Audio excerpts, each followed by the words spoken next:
Welcome to another episode of Paranormal CPR. I'm Chuck Parker. We are here with Ron and Austin from A&E's Paranormal Cops. How you guys doing? Good. Doing good. Thanks for having us. Hey, thanks for coming out. I appreciate it. Appreciate it. So I got one question I always ask, okay? I try to ask questions that people, everyone asks you this question. It's all the same stuff for the most part. I just want to know, when you guys got into paranormal researching and doing that, you're cops, okay? Right. How did you get into it? In 2003, I responded to an on-duty call, a 911 call, where a guy was, when he locked his business up at night, he kept seeing like figures and stuff in his business. And he didn't know what to do or, what was going on, and he had had enough of it. So he called 911. A lot of people call 911 when they don't know where else to call. And I responded, and this guy had my ear. I didn't rush to judge him. And, I returned subsequently off duty with a camcorder to kind of put his mind at ease and show him there's nothing here. Nothing's going on. And I was a little curious. So you're off the clock. I'm off the clock. And you're just doing it out of your curiosity. Right. So I went back, and to my shock and amazement, I filmed a three-dimensional figure, much like he described, for about a half an hour. And it moved a little bit, and then it vanished. And, I could never come up with a rational explanation. I returned many times with other policemen, and we never could find a point of origin for this or recreate it. And, I started to think that if this is happening here with this guy, this might be happening elsewhere. So I put together a group of actual investigators, policemen, to investigate paranormal claims throughout Chicagoland. Now, how did you, see, it's funny to me. You're a cop, right? And I've had other police officers that investigate paranormal.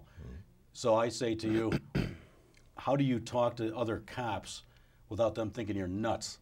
Because a lot of people think you're nuts when you do this stuff. Well, you know what? I think because this organization started with an actual police call, and there were a lot of guys that aren't even in the organization right now at this time that would return there with me.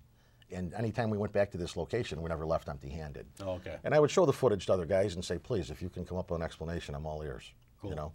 And it's funny that he brings that up, because that's actually how I got involved with this. Yeah. Really? Is I was giving him such a hard time, trying to, get him to, open up his views a little bit and go find a hobby somewhere. Now, were you in it before Ron? No, I had a personal experience back in 2000, and I kind of had my own thoughts and own research going, but nothing that I would openly discuss with anybody or go do. I never set up cameras. I read. I did it. I did research on trying to find out how I experienced what I experienced.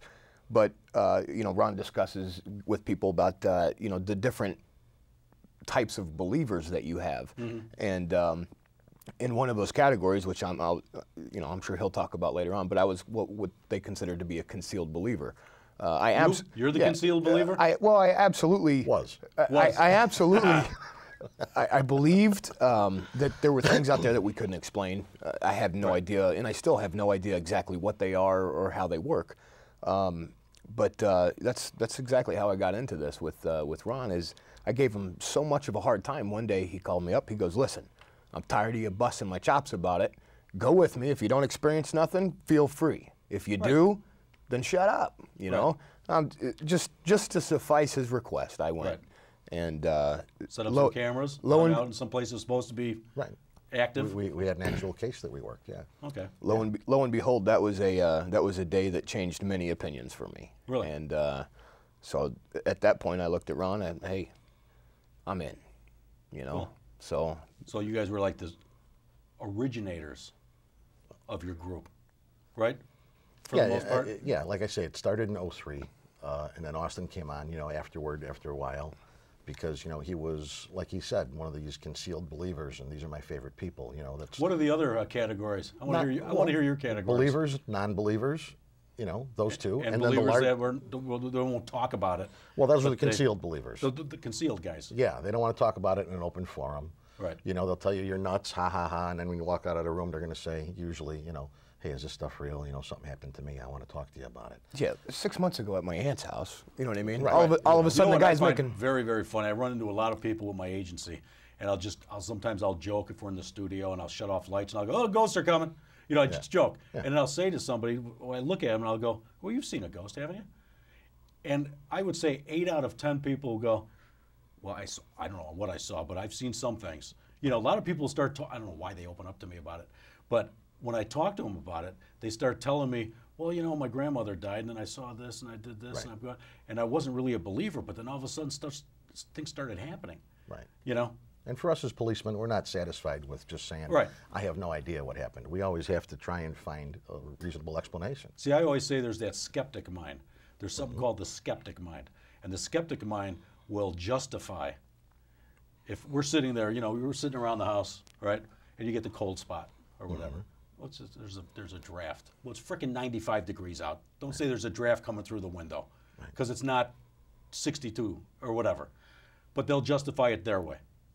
Or if if the picture falls off the shelf, and it's never fallen off the shelf, and it was of grandma who just died 2 weeks ago, just went flying off the shelf. They'll justify it their way. Sure. They just I call them.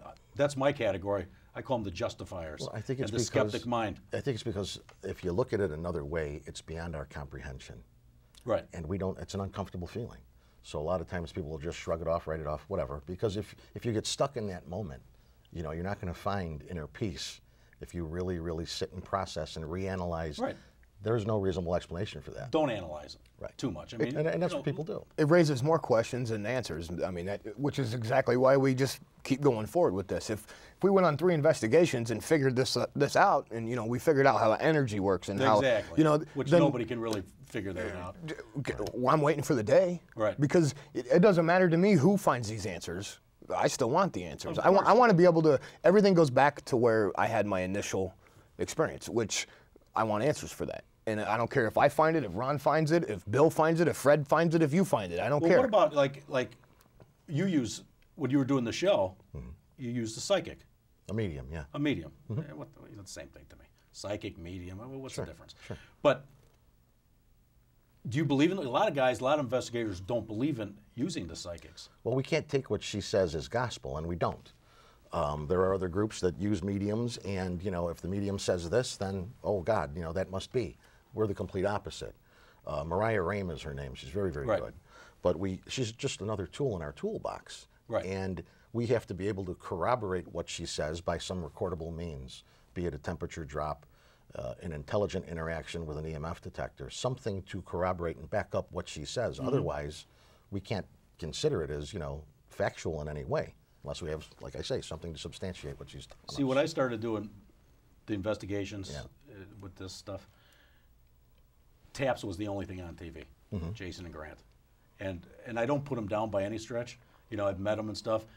I just don't like the way they do things because they never really solve anything, in my eyes. That's just the way I think, right?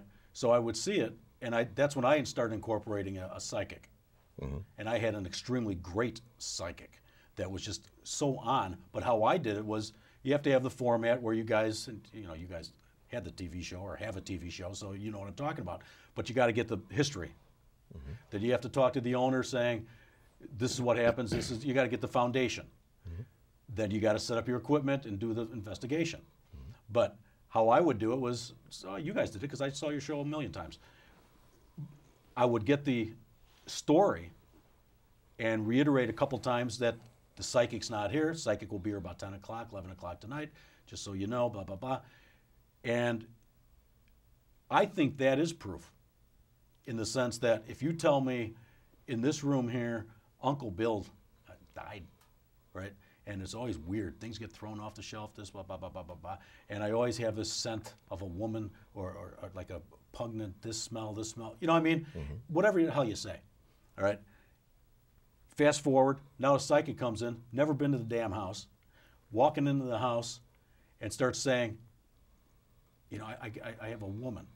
And in this room here, it's like a male figure, like an Uncle Bill. And if he says the names and he's doing this, he had chest pains and he had a heart attack. You know, that's proof to me. I don't care. Well, you know, a lot of the purists will go, no, it's not. It's not proof. Because you can't prove that your psychic didn't know this, which is why for us. Well, of course. But so it's, you know, proof is, I mean, everything can be argued and But when they don't know where they're going until the day before. You know that, though. The audience doesn't. The audience doesn't know that. And I know that the audience looks at it that way. Sure. But I don't care. Because the way I present it is, look, you can believe it or not. You know, and then at the very end, when you're going over with the business owner or homeowner, you know, talking about stuff of the, you know, the sequence of events, so to speak, reiterate again. Now, nobody would, the psychic was not here. And I'm pretty animate that way. The psychic wasn't here, Ron. So that was good. Wasn't it good? Right. I don't try to be too show busy and too blah, blah, blah. I try to just say it the way it is. Right. And I think that is proof. Like you said, if you were part of that, you would think that too. I mean, if they start naming names and all this stuff. Oh yeah, I mean, I'm sure. Sure, I mean we've experienced it. Right? Mariah, yeah. Right. We've experienced what she can do. Right. And it kind of blows you away, doesn't it? We ourselves have. Absolutely. I mean, off the show. She has come up to us and said, "Oh, by the way, so and so says hi." Really? Tell them I said what's up. I mean, for us, I mean, for what her definition of normal and paranormal is completely different than what everybody else's definition of paranormal and normal would be. Right. What she experiences on a daily basis, 24 hours a day, 7 days a week, is what we would consider absolutely crazy and paranormal. Right. We couldn't figure this out. She lives it. Absolutely. So to her, it's normal. That's absolutely normal to her. So, and again, she comes forth with some information to us sometimes that just blows our mind. Know. Right. We do, but again, somebody else wouldn't know. Right. We could have you on our show as a guest. We could have you on an investigation as a guest, which we normally don't do. But if you came out there, even still, you would look there and say, all right, I mean, she had to have known something. She's hitting everything on the head, Right. It's 100% accurate. So, again, Mariah is simply just a portion of information that we use to gather more information so that we can put things that we have experienced and documented by audio, by video, right.